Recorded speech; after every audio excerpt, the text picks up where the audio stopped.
Are you looking for more out of your life?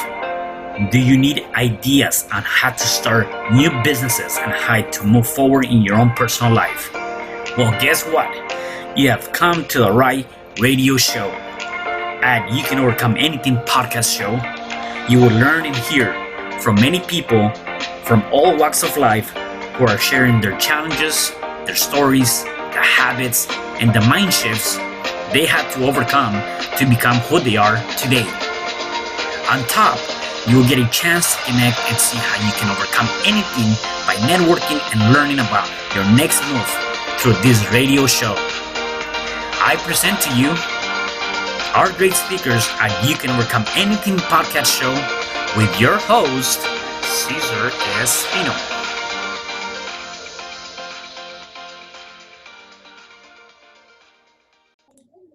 Hey, welcome back. It is your friend Cesar R Espino and your host on You Can Overcome Anything podcast show. Today I have a special guest. It is my good friend, Sean Bustard. Hey, Sean, how are you, brother? Going on, Cesar, man? How you doing today? I am doing good, man. Hey, let me introduce you to our listeners really quickly. So Sean, he's a father of four. He's in addict recovery for over 10 years. He's an electrician by trade, host of the Getting Started podcast show. You got to go listen to that. And founder of Your Natural Remedy Health and Wellness. And he's also learning the art and skills of NLP, which is neuro-linguistic programming. And he's a motivational speaker. And he loves Disney. So when you come down to LA, we gotta go to Disneyland for sure. Oh yeah, man, definitely. That was what got me started on my Disney addiction, man. Disneyland was my first experience. Yeah. I remember walking through the gates, and I didn't really know how things worked out there. So I'm walking down Main Street, USA, and here comes Mickey Mouse leading the Mickey Mouse parade, and everybody's like cleared the street. So I'm right in the middle of the street. I'm like, why is everybody on the sidewalk? Right. And here comes Mickey Mouse, walks up to me, gives me this big old hug, and like escorts me gently to the sidewalk. I was like, I get it now. Okay. So that's awesome, man. Yeah. So tell us a little bit about your background. Want to know more about your addiction recovery, because I think many people might be going through that or could relate to something like that, and maybe something can help them based on your own experience. Yeah, man, for sure. Well, just a little bit of my backstory. I was originally born in South Carolina and moved to Tennessee, and we were about 8, 9 years old, somewhere in there.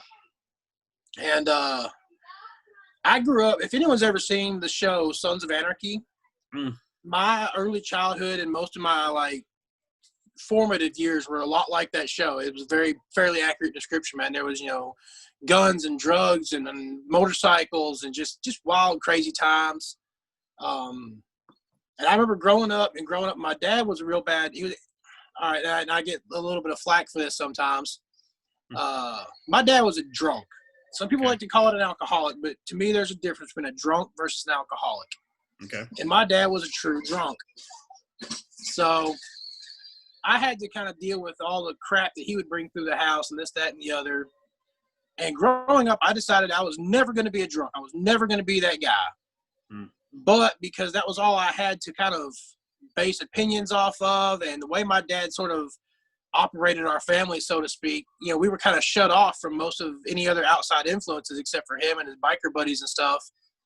So instead of becoming a drunk, I became a drug addict. I just went to the opposite side of the fence. But in my mind, it was okay because I wasn't a drunk. Got it. And by the time I got to high school, man, well, let's put it like this. I ended up dropping out of high school at 17. And by the time I dropped out of high school, I think the list of drugs that I hadn't done was pretty much limited to mescaline and peyote. That was about it. I got real bad into cocaine. I got real bad into methamphetamines. And for a long time, that was my definition of myself. That was my life. I was a drug addict. I was a fuck up. I apologize to anybody that doesn't like my dirty, foul language. Yeah. Real. But I mean, that's just how I define myself. It's how a lot of people define me. And I'd say for the better part of about, 8, 9, 10 years, I kept that downward spiral going and going and going. And once I started realizing kind of that there was more to life than that, I couldn't really put two and two together because, yeah, I understand there was more to life than that, but I was so far gone that I didn't know how to get myself there, if that makes sense. Yeah. And eventually it came down to, I was definitely one of those that I always, every time I would go out to use or party or something like that, I always had friends with me. I had a circle of friends around me, and we would all party together. And it got to the point where I was out, and where I live at is kind of the middle of nowhere. It's very, very country, very rural, very redneckish. And I would drive out into the middle of a cow field at 2 or 3 o'clock in the morning, and I would have, like half a mason jar of meth and a roll of aluminum foil in my back seat. And I'd just sit there and get completely blitzkrieged out of my mind for days. Wouldn't speak to nobody, wouldn't sleep. And finally one day I don't know if it was a sign from God, if it was just a miracle in disguise or whatever it was definitely a blessing though, because in my mind, somewhere it clicked, I'm sick and tired of being sick and tired. This has got to stop. Yeah. And I remember driving myself to a rehab center. I walked in, I was still tweaking out of my head. I went to the front desk. I said, look, I'm jacked up right now. I'm going to go finish what I got. And when I come back, y'all are going to fix me. And I left. I walked out the door, and I'm sure they never thought they were going to see me again. They thought I was some crazy little crackhead. Right. And I did. I went out, and I finished everything that I had left. Took me about a day and a half. Made sure that my car was completely cleaned out. My person was completely cleaned out. And then I turned around, and I went back to the rehab place. And for what I think it was 3 days, it seemed like a lot longer than that. I was put into a detox center. I remember scratching and clawing at the walls, scratching and clawing at myself. I had to get, first I had to come down, and then I had to go through the withdrawals. And then I started doing the rehab program, and I went through several weeks of it. And there towards the end, I started realizing that if I didn't get out of there, I was going to relapse, because I was surrounded by people who were going through the program, but none of them were clean. They was just, they were in there to make more connections or to get more clients and customers. And I'm not saying that's how all rehab facilities work. There are many of them out there that are absolutely A-plus facilities with A-plus programs. And if you can get into one of those, and you need to get into one of those out there, by all means, go do it. Right. But that's just not how the one that I went to worked out. But having always been a fairly intelligent person for the most part, I was able to take the lessons and take the ideas or something. The ideas to keep it within myself and to learn and build on those. And I'm not going to sit here and tell you I'm a perfect person. I had a few relapses, especially because when I decided to go to college, I decided to go live on a college campus in one of the biggest party colleges in Tennessee. And it didn't help. It's probably the worst idea for a recovering addict to go to. And I did. I fell off the horse and several different times. And it was a battle for several more years. But as of today, I'm sitting here in front of you, and I am, going on 11 years clean and sober now. Wow, man, that's amazing, dude. That's great. So you were talking about that you labeled yourself, right? You were known for the addict. Did you feel like you lost your identity through that period of time? Because I know, like, sometimes for me, like, talk to a few people, is like when they're going through something like that, is like they lose their complete identity, because at that point it's like, well, I'm just that label, right? And you start labeling yourself. And then part of that too is, you mentioned, you had some friends, but they also had a positive or negative influence on things that you were doing when you were doing the drugs. Yeah, man. I never really had a ton of money, but I did have a buddy of mine who was getting a good massive check every month from just different issues he'd had in the past, and his dad being a war veteran and then passing away, he got a nice big check every month. So he was always one affording everything. I had another good friend of mine that, he provided the house for us all to party at all the time. And once I decided to get clean, I realized to fully get clean, I had to get away from all those friends. And I did. That's exactly what I did. I took off and I moved about an hour and a half away from home, which granted to some people doesn't seem like a whole lot. But when the majority of your circle of friends are used to being stuck in this one little small town and they don't leave this little small town because they are truly afraid of the outside world, they didn't come to visit me very much. Matter of fact, I think I had 2 friends from my original inner circle of friends come up and visit me while I was living in the college town. And they were there for a very short amount of time and they were gone again. Yeah. And then, of course, I built another circle of friends while I was living in the college town that I kept partying with. And when I finally made that ultimate choice that I was done, I wasn't going back to that lifestyle, I literally left again. And I went to my parents' house, told my parents what was going on, and they had a camper set up in their backyard. And that's what I moved into. I moved into this little, 25-foot camper for about a year and a half. And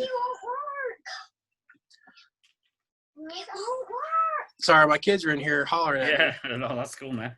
Hey, I will fix it later, honey. Right now, y'all go play with something else. Yeah, but where's our other pool? Go play with something else. But the only thing I want to play is with the pool. Well, it's too cold water to play in the pool right now, son. Now we just have a finger on that. Y'all go inside and play for right now. I love y'all. Yeah, I had to just get away from everybody, so I moved to this little camper in my parents' backyard, and I went into like Hobbit mode. Really? I didn't speak to nobody. I didn't try to form any relationships. I had a massive score of books to read, and I had my PlayStation. Yeah. And that's what it took for me to really get clean. Was I just had to stay away from everybody. I had to be. I think when I'd fully gotten clean, and I could start telling the difference in just the way I was acting. And I remember my parents coming to me and saying, "Hey, thanks for bringing our son back." Yeah. And that was a very profound moment for me because, well, I've always been your son. And it took me a while to really process what that meant to them. Right. And once I did, it all started clicking for me, and I started kind of just building from that.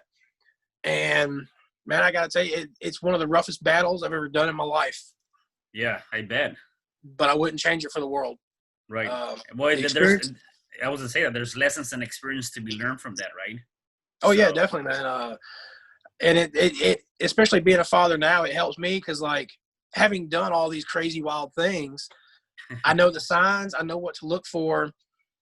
And I'll be able to tell if my kids get into it, and maybe I can, cut them off before it gets bad, and possibly even cut them off before they even get started on something. Right. And it's a lot of, your sphere of influence and your environment does play a huge factor into that. And if you come from that kind of background and that sort of circle where you don't have a lot of options, and the only real, I'm not going to say success, because even the drug dealers out here aren't really successful idols to look up to. They're all cracked out themselves with, maybe 2 teeth left and just weird crap like that. But, they're the ones that you look at, and they're the ones that are having fun.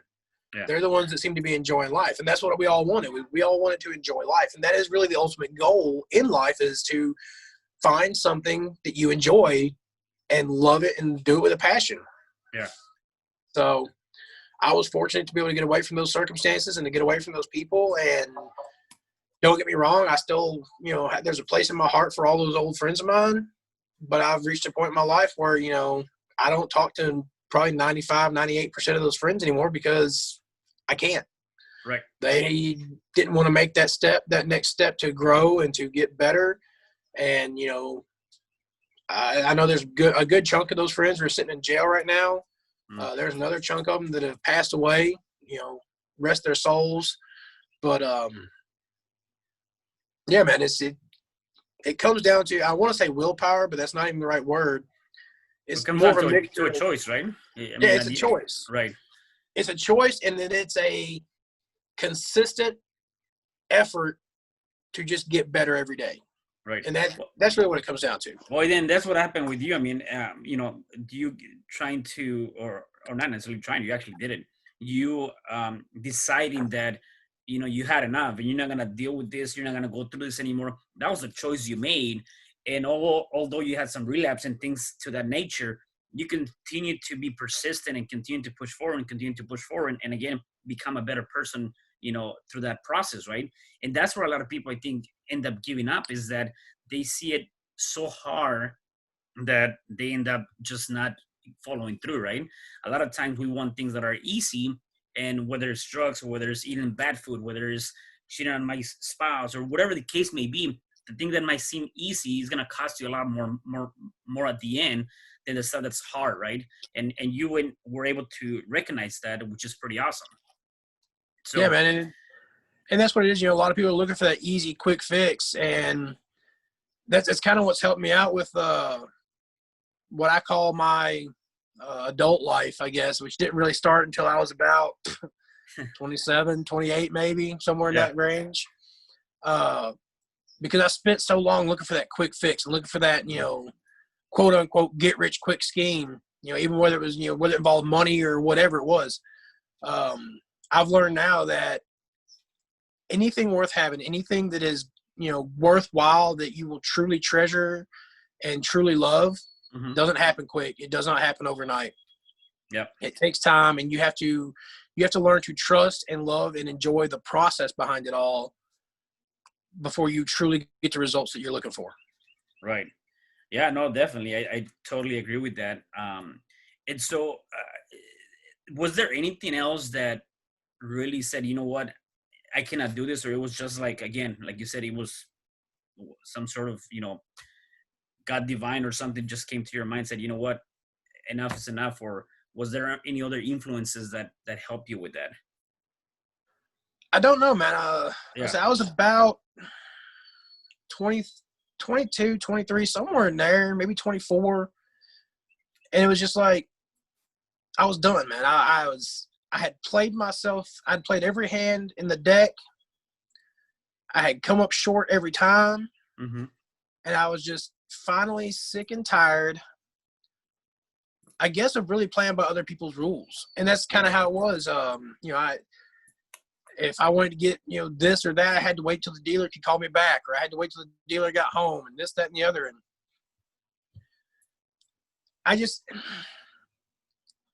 I'm not going to say I really had any kind of influences to pull me out of that, because I didn't. I started looking at everybody. I knew, and this kind of goes back to even when I was a kid, before I ever got on drugs or anything like that. I always had this idea in my head that I was meant for greatness, that I was always destined to do big things, to do great things. And I guess maybe it was part of that coming back to me. I was just looking around at everybody that I knew and everybody that I was hanging out with, and none of them were even attempting to do great things, man. And yeah, I wanted more out of life. And at that point, I was willing to do whatever it took to get more out of life, which is actually what led me into, in a roundabout way, getting into electrical school and becoming an electrician, was because, man, I'd bounce from job to job, and you name it, I've done it, man. Fast food, factory, warehouse, construction, physical labor, mowing yards, raking grass, dude, you name it, I've probably done it. Right. I don't know that there's an actual fast food chain anywhere that I haven't worked for. Yeah. Wow. So yeah, it came down to the point that you were trying to, again, enough is enough. You were finding that stability more than anything. I think it was coming down to, how can I get stable, and then how can I become a better person moving forward, which you've done now, and you're working on that. So I wanna hear about your podcast. What are you trying to accomplish there? I know you're growing your YouTube business, which is pretty awesome. And then also your NLP, right? I mean, that's something that is pretty awesome. So tell me about your podcast. All right, man. Yeah, the Getting Started podcast, man. It was and this is kind of one of those things that came from all those past experiences, man. Because I've always felt that pull to do great things. I know there's other people out there that have done the same thing. And I know that I work with guys because, like I said, I'm an electrician by trade. That's currently my day job. That's what I do on a day-to-day basis. I mean, I talked to so many guys, and they work in different trades, you know, welders and HVAC guys and landscapers and this, that, and the other. And they want to do more, but they're stuck, man. They have no idea what's out there that they can do. They have no idea what's out there that they even want to do. And that's what happens when you get into this, you know, daily 9-to-5 routine of get up, go to work, get up, go to work. So I started the podcast just to kind of show, because once I started my journey of bettering myself and getting into the world of starting my own business and getting onto the journey of entrepreneurship, I started kind of thinking like, well, how can I get other people to see this the way I'm seeing it? Because the way I'm seeing it, while yeah, it's kind of biased in my own eyes because I have to look at it with my own experience, my own vision, there are other people that could benefit from the things that I'm learning and from the things that I have picked up from, you know, business owners or, you know, marketers or this, that, or whatever it is. And so I started the podcast to start empowering those people, you know, anybody that's out there working the 9-to-5 blue collar, what I call slave life. They need to, you know, go check out the podcast and listen, because I'm bringing messages of how anybody can do this. I want to empower everybody listening to the show that I don't care if you're working 9-to-5 at a construction company. I don't care if you're working the, you know, graveyard shift at Walmart, or if you're working, you know, the nighttime shift at a fast food place or any kind of restaurant. It's all about getting started, and it's never too late to get started. And there's never a wrong time to get started. Right. Just so long as you take that first step to get started. You know, everybody says that the journey of 1,000 miles begins with a single step. Well, this show is about getting everybody to take that first step. You know, empowering people to take that first step, because once you take that first step, you're more inclined to take a second step and a third step and a fourth step and so on and so forth, and building on that momentum as you gain more momentum. Right. And that's exactly what I've done, man. You know, I first got into this. I reached out to a few different people and was able to get in, you know, some fairly good circles. You know, that's how you and I met up, you know, through our buddy Sid. Yep. And when I first started, man, I wanted to be a digital marketer. And it was only because I had looked and seen that digital marketers make 6 figures a year and all the flash and pizzazz that goes with it. And no, go inside, son. And, you know, I started digging into it, and I bought a couple of programs and courses. And that's when I realized I was not ready. I had no idea what I was getting into. And so I had to take a step back, sort of look at what was going on. And that's what's actually led me into, you know, I started the podcast. I moved the podcast onto YouTube as well. So anybody that, you know, is, you know, and as you know as well as I do, that different people learn in different ways. You got your audio learners, you got your video learners, you got your people that learn by feeling. Yep. So just through the podcast alone, I was only reaching, you know, like maybe 10% of people. So that's why I moved it into the YouTube platform, because YouTube being the second most search engine in the world, I can hit the video learners with that, the visual learners. Right. Which that's another 40% of the population. Plus also by sitting there and watching me do these different interviews, you know, like, you know, I had you on the show, you were an amazing guest, had other amazing guests. And you can, even through the visual aspect of it, you can sort of get a feeling and a vibe from those different guests. And that, you know, that's a whole different style of learning in and of itself too. Right. So that adds just another, you know, 30-40% of, you know, people trying to learn.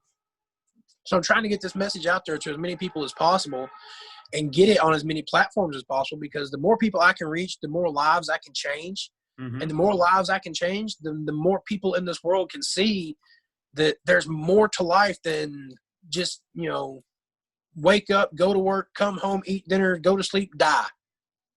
Yeah. And there's a bigger purpose than just that. I mean, I really love that. And that's something that I think is really amazing. And I don't know if the people that are listening or watching this caught on to that message, except I want to emphasize more what you just said. And part of that is that you're working on yourself every day, and you're going through this transition. You're still working the 9 to 5, yet you're still coming home and doing the podcast or doing some stuff on YouTube or doing something now with NLP. And there's really no excuse to say, well, I work 9 to 5, or I'm working graveyard, I'm working late nights, or whatever the case may be. If you want to become better, you have the ability to become better, because we all have the same amount of hours. The second thing is, you know, that you're doing is not only are you helping yourself, yet you're helping a lot of people by empowering them and giving them all of these ideas, giving them, material that they can use in their own lives. So you're helping people succeed. And Zig Ziglar said, if you help enough people get what they want, you get what you want. And that's exactly what you're doing. And sometimes people say, well, there might be, I guess, they don't want to help out other people, or they do not want to do things for other people because they feel like they're not helping themselves, which is on the reverse side. You are by doing that. And that's exactly what you're doing. You're doing different things, even through your 9 to 5, even through all these things you're going through, so that's pretty awesome. Yeah, man. And that was one of my biggest excuses for a long time was I just don't have time. I just don't have time. Especially I have, 4 kids, a wife who she's been out of work for the last year pending a back surgery. So, she's dealing with the kids all day long while I'm at work. So when I get home from work, it's kind of, my turn, my responsibility to kind of take over and sort of help out with the kids. And for years, that was kind of my excuse was I don't have time to do this. I don't have time to do that. If you want it bad enough, you'll make the time. Mm-hmm. I'm not going to sit here and, lie to anybody. There's times when I piss my wife off. I mean, absolutely get her stark raving mad where she don't talk to me. It happens. Grant, I love her. She loves me. I know she loves me. And she knows that I love her. But there are times when I have her so mad that she can't see anything but red. And it's because I'm putting in that time to, learn new things, to grow in different areas, and to try to soak up as much knowledge as possible. And I'm trying to implement the knowledge that I'm learning, because you can learn everything in the world, but without implementing it, you're not going to go nowhere with it. Right. And, we have fights about it. And I do my best to be present in the moments that count. Mm-hmm. And, when I've got a few extra minutes, I run out to the garage and I do a quick Facebook Live video, or I'll go, driving in my truck on the way home from work, man, I'm recording podcast episodes. Or, like if I've got an interview to do, I'll come home and I'll just immediately jump on the computer and I'll have the kids go off into their bedroom for a while, and I'll do my podcast interview, takes me about, 45 minutes to an hour. Mm-hmm. And then, I'll save it back and I'll go back in on the weekend, because being part of that, getting up every day at 4 o'clock in the morning, when the weekend comes, I'm still up every day at 4 o'clock in the morning. So, yeah. Before anybody wakes up, dude, I'm on there on the computer, just ticky-tack, editing videos and editing, mixing the sound right, getting everything set up right, and getting everything ready to go. Right now, honey, maybe in a little while. And I'm just, I'm putting in the time that I can make. Right. And it's about making more time. I mean, I think Steve Harvey said it best. Nobody needs 8 hours of sleep. That's a third of your damn life. Yeah. Why the hell do you want to sleep away a third of your life? Yeah. Get up, make something happen. Ed Milet has a routine where he takes a single day and he breaks it up into 3 days. His first day starts at 6 o'clock in the morning when he wakes up, and from 6 o'clock till 12 o'clock, that's his first day. And then from 12 o'clock to 6 o'clock, well, that's his second day. And then from 6 p.m. at night to 12 p.m. at night, that's his third day. And then he goes to sleep for a couple hours. Wow. And I wish I could time crunch that well. I really do, man. You know what? I don't know. Yeah, I know. And it's hard. I mean, obviously, even me with my own journeys, like I'm trying to, do that. And I'm not an early morning person. So, it's kind of difficult for me. I can go to sleep late. Like I go to sleep at 12, 12:30, 1 o'clock, whether I'm working on something, same like you, either editing videos or just doing things that I'm working on in my entrepreneurial life. Waking up, though, is the hard part. And I try to force myself to wake up at 6, 6:30, 7. Because, again, I do realize the same thing, right? I think that, if I can get a little bit more time, and again, I cannot borrow more time other than what I have. And I have 24 hours. So I have to be able to utilize those 24 hours to the best of my capability. And so the only way to do it is, what can I do today that, one, I can get more time of my own? Number two, how can I, bring more value on the things that I'm doing so that I can empower more people, right? And then number three is just continue to be persistent, right? And so those are some of the things that I take into, but it's not easy for sure. Yeah, man. And, it takes time, it takes practice, and, it's just something you got to do. And you know, if you want it bad enough, you'll make it happen. Right. And so with your transformation and the things that you're going through, what are some of the habits or things that you do maybe, or you did, or you're doing on a daily basis, or however that worked out for you, that helped you with this transformation? Man, just constantly learning, man. Stepping out of my comfort zone, doing things that I'm not used to doing. Like live videos is something I was never used to doing. Yeah. It's just the little things, man. Like I said, I get up, you know, on the weekends every morning about 4:30, and I put in that time to make things happen. Usually about once a week. Well, probably 2 to 3 times a week, really. You know, I'm blocking out an hour every night, or not every night, but, you know, about 3 nights a week, to where I get on a Zoom call with, you know, different masterminds and learn. Because when you get into a mastermind and you sit with, you know, all these other people, and you have that one conscious mind, like that group mind, your possibilities just start to expand exponentially. And that's something that, unless you've done it and really done it, you don't really understand, and it's hard to explain to other people.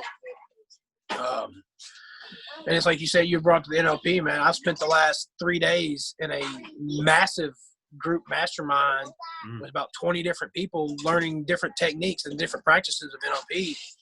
And you know, there's a lot of haters out there that they, you know, write NLP off as brainwashing or manipulation or hypnosis or whatever, and it's got, you know, a bunch of bad connotations and stuff that goes with it. But man, the tools of NLP are just so powerful. Like, I was a rabid Mountain Dew drinker, man, for years. That was like, to me, that was the nectar of the gods. And one of the techniques that I learned, I was, in my mind, I have replaced the taste and the smell of Mountain Dew with dirty, nasty ass pond water. And it was so powerful that, hey, you two, go over there. It was so powerful that after the technique was done and over, I could taste the pond water in my mouth. Yeah. And I went to go try to take a drink from Mountain Dew, and I just as a reflex, I spit it right back out. I couldn't handle it no more. Wow. Yeah. And then I went to my parents last night, and my mom was drinking a Mountain Dew. I was like, I'm just curious. So I uncapped the bottle. I took just a whiff of it. I didn't even put it in my mouth. I just took a whiff of it with my nose, and it smells like dirty pond water now, man. So the fact that was able to do that for me, I know this can help, you know, millions of people across the world. Right. Yeah. Yeah. It's definitely very powerful. And man, that whole NLP, and again, for those of you that don't know what's NLP, is neuro-linguistic programming. And it's really a very unique way to tap into the unconscious mind, and, you know, provide, I mean, use it for good, right? And you use it for only good, which in my opinion is, you got to put the right type of programs into that unconscious mind so that it can start working with the conscious mind, and then get the results that you want, right?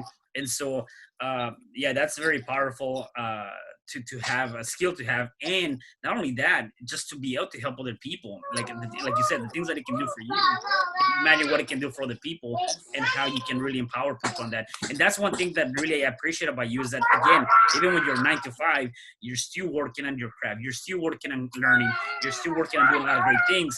And I think that the listeners have to realize that, again, if you want it bad enough, as you mentioned, you can go out and get it, right? You can go out and get it. And even with this, I think it was Les Brown said this: it's better to be prepared for an opportunity and not have one than have an opportunity and not be prepared. So some of the things you're doing is you're preparing yourself for that opportunity. Because if it shows up today and you don't know what to do, it's like you just lost that opportunity, right? Absolutely, man. And that's one thing, you know, this, especially with the whole quarantine going on right now, man, because at the time of this recording, we're still going through the coronavirus and the COVID-19 pandemic. Anyone out there right now who's not working, who has been quarantined and told to stay at home, has a golden opportunity to create a better life for themselves. This is the time where we need to be learning new skills. We need to be stepping out of our comfort zones to try to learn something that we've never done before. And that was part of me with the whole NLP was, now granted, I requested my time off from work back months ago. But I spent the last 3 days, you know, diving into this NLP, and, you know, I've experienced that transformation now. And in doing that, it, shows me that everybody out there can be doing this. I don't care if you have spent the last 10 years working in an office building, working at a desk job, and you're stuck at home right now because of the quarantine. There's no reason you shouldn't be online learning how to be a marketer, or learning how to do some form of sales, or learning how to, start, find whatever it is that you truly love to do. Whatever it is that you have a hobby of right now, go out and find out how to make that hobby your life.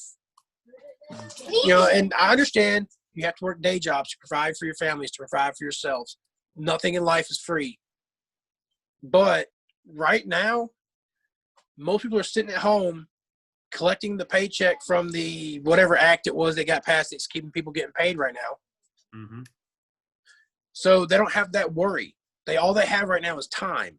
And anyone who does not come out of this quarantine with some sort of a new skill has, in my mind, wasted every single bit of that time. Yeah. And I hate to say it that way. I know it's a very negative way to say it, but it's the truth. There's no reason why you can't come out of this quarantine with a new skill and something new to better your life with. Yeah, or just some sort of reinvention, something you did, like something different than you haven't done, right? I just did a live video about 2 days ago or 3 days ago, and I was talking exactly about that, and I want to kind of take your opinion on this. And I was talking about there's two kinds of people. There's the people, and this actually kind of leans back to also the NLP practice and understanding the NLP. There's two kinds of people. One kind of person is those people that are playing the victim role, right? They're victimized because of the circumstances, the society, the coronavirus, whatever you call it, right? One thing though to realize though is that this coronavirus is affecting every single soul in this world somehow, directly Absolutely. Or indirectly. Everybody's getting affected by it. So nobody can say that you're the only one getting it, or it's just me, right? Like, why did I have to lose my job? Why did I have to be quarantined? Why did I have to go through this? Whatever the case may be. So there, anyways, that's that one side of the person is the victim. The other side of the person is people that are also in the same situation as we are, or everybody in the current times, victimized through the coronavirus or whatnot. However, they chose not to be a victim. They chose to better themselves. They chose to do something with this time. They chose to create a new skill, right? And I said to myself, the question I was asking is, which person do you want to be? Do you want to be the victim and just keep playing that role and do nothing about it? Or know that what's going on is not only happening to you, except to everybody else, and do something about it and become better than that, than your current situation. I choose to be that second person, right? That side of the coin. And I think that's what we have right now is only those two kind of people right now. Again, why not take the opportunity to not be the victim, be the victor, and then continue to move forward, right? Absolutely, man. And that's how it is. I mean, that's the current life that we've got. That's the times that we're in right now. And this is a golden opportunity for everybody around the world. Right. So. Yeah, nobody's getting less or more. It's all the same, apparently, unfortunately. So let me ask you a couple of last questions for you. What is one of the next things you're planning to do? Obviously, you have the NLP. You have a wellness program too, or company. What are some of your next moves? Right now, man, I'm fixing to go pretty much all in on the NLP.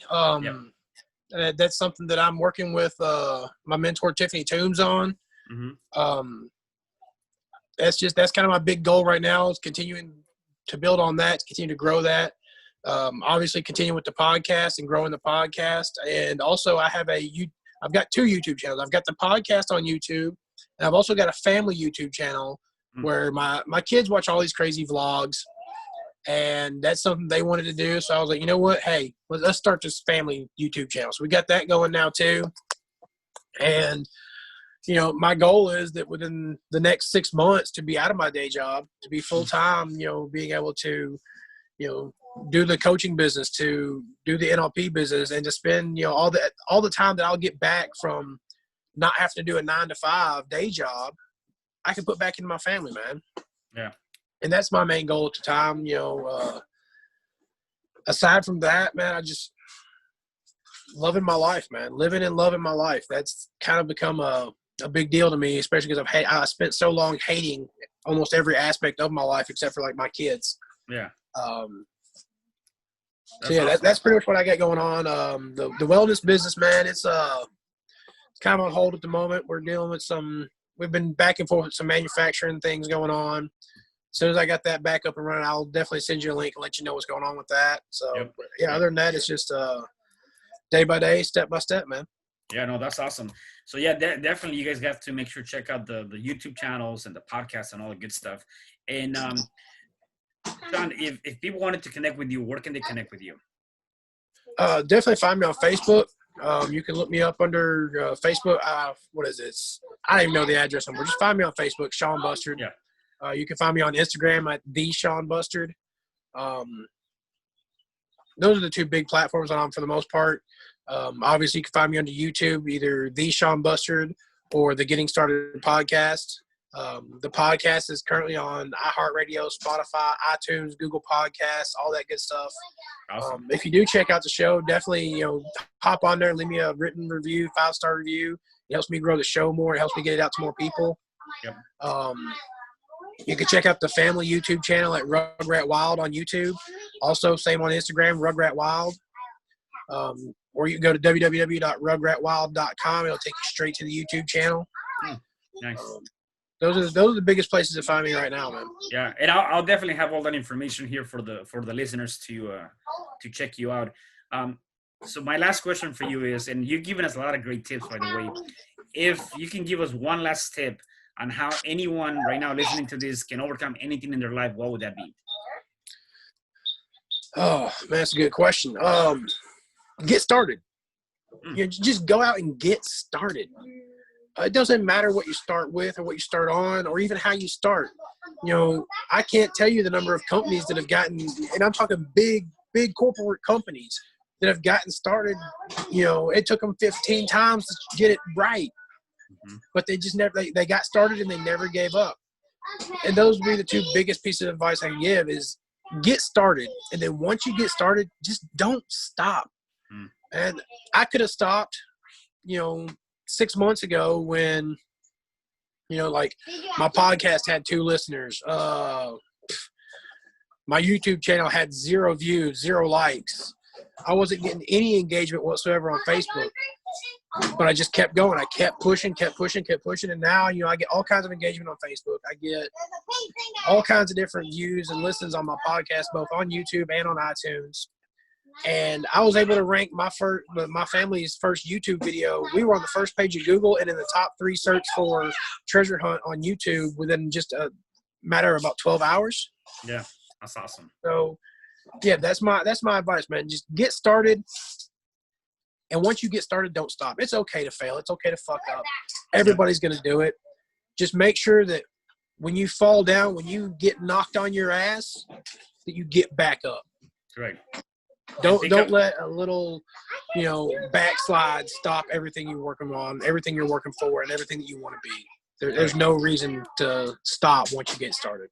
Yeah, and when you fall down, that keep in mind that's a lesson. Evaluate that and see what you can learn from that, and then reinvent it. Right? Change the frame, and just keep going and keep. Yeah, and Thomas Edison said it best. When he invented the light bulb, everybody's like, "Well, yeah, you failed 10,000 times." No, I didn't fail 10,000 times. I found 9,999 ways that didn't work. Yeah, but I did find the one that worked. Right, and that's what counts. That's exactly what counts. Man, Sean, I really had a great time, brother. I really enjoyed our conversation here. And, once again, thank you for coming onto the show and really having you here, man.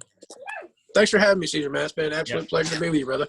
Yeah, definitely. And for the rest of you guys, please do me a favor. Check us out on YouTube. Check us out on Spotify, iHeartRadio, Apple Podcasts, all different platforms. Leave us a comment, a review, and make sure you check out the next interviews coming up.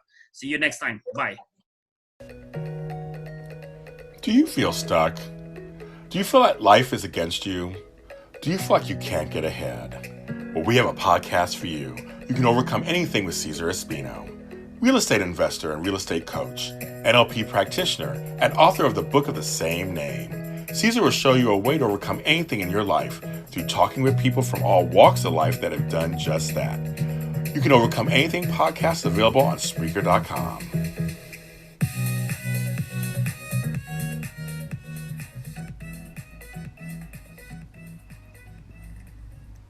Thank you for having me today. I am so glad you tuned in to this podcast. You can find me at Spreaker.com, where you can like and subscribe. And to learn more about myself and my services, you can find me at www.CesarRespino.com, or you can also find me at Facebook under Cesar R Espino. Once again, thanks for joining me. I am looking forward to having you at the next episode, and know that you truly can overcome anything.